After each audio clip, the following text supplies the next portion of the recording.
Nikki Toyama-Szeto is the Senior Director of International Justice Mission's Institute for Biblical Justice.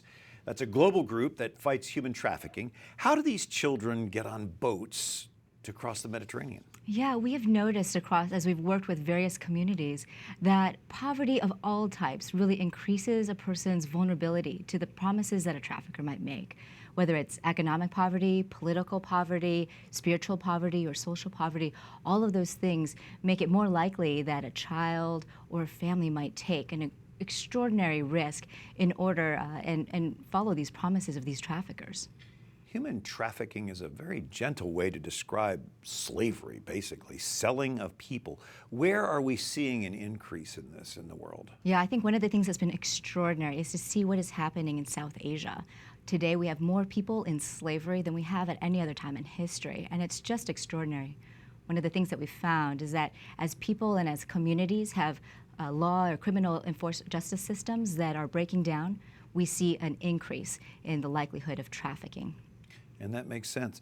Certainly Pope Francis is very outspoken. This is one of his themes, to eradicate human trafficking. And I know that you're playing a part in that effort. Tell us about that. Yeah, absolutely. We have just been at IJM, we are so grateful for Pope Francis's visionary leadership in this area to fight human trafficking, to really pull together leaders of all types to end slavery. I think it's been extraordinary to be a part of gatherings that he's called together. IJM was present in December when he asked and called on faith leaders to really stand and commit to ending ending slavery by 2020, which I think is really an extraordinary and courageous call.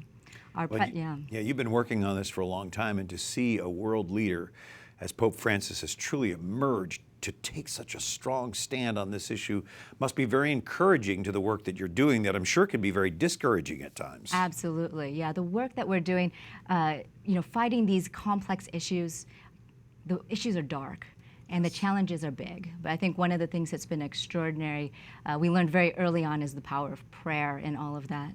This weekend, we'll be gathering about 1,400 people for our global prayer gathering, and that's just a chance to come together and to bring before God the things and the areas where we really need breakthrough, where we need God's help.